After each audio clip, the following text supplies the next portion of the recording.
రాజకీయ శక్తులకు ఇప్పుడు రజనీ అనే ఓ గండం పట్టుకుంది. ఆయన పొలిటికల్ ఎంట్రీ గనుక ఖాయమైతే తమకు అన్ని దారులు మూసుకుపోయినట్లేనని అక్కడి పార్టీలు భావిస్తున్నాయి. రజనీని ఎలాగైనా అడ్డుకోవాలనే ప్రయత్నంలో భాగంగా లోకల్ సెంటిమెంట్ ను తెరపైకి తీసుకొచ్చే ప్రయత్నం ఓవైపు జరుగుతుండగా, మరోవైపు ఆయన గతాన్ని తవ్వి వివాదాలను వెలికి తీసే పనిలో చాలా మంది నిమగ్నమయ్యారు. రజనీ మీద వ్యతిరేక ప్రచారానికి పూనుకుంటున్నారు. రజనీ పొలిటికల్ ఎంట్రీని అడ్డుకోవడమే ధ్యేయంగా ఏకమవుతున్న వ్యతిరేక వర్గాలు ఇటీవల కాలంలో ఆయనపై వివాదాలేమీ లేకపోవడంతో గతంలో చేసిన తప్పులేమీ దొరక్కపోవా అని వెతుకులాట ప్రారంభించాయి.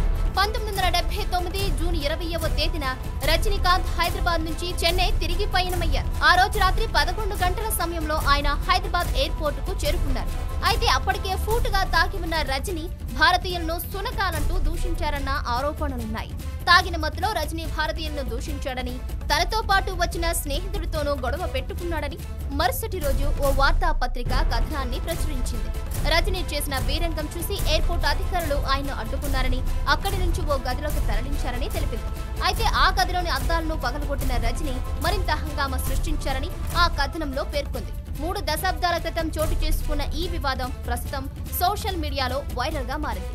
రజనీ పొలిటికల్ ఎంట్రీ పక్కా అని ఊహాగానాలు వినిపిస్తున్న నేపథ్యంలో ఆయన్ను అడ్డుకోవడానికి వ్యతిరేక శక్తులు సర్వ ప్రయత్నాలు చేస్తున్నాయి. అందులో భాగంగానే ఆయన వివాదాలను బయటకు లాగి జనంలో వ్యతిరేకత పెరిగేలా చేయాలని భావిస్తున్నాయి.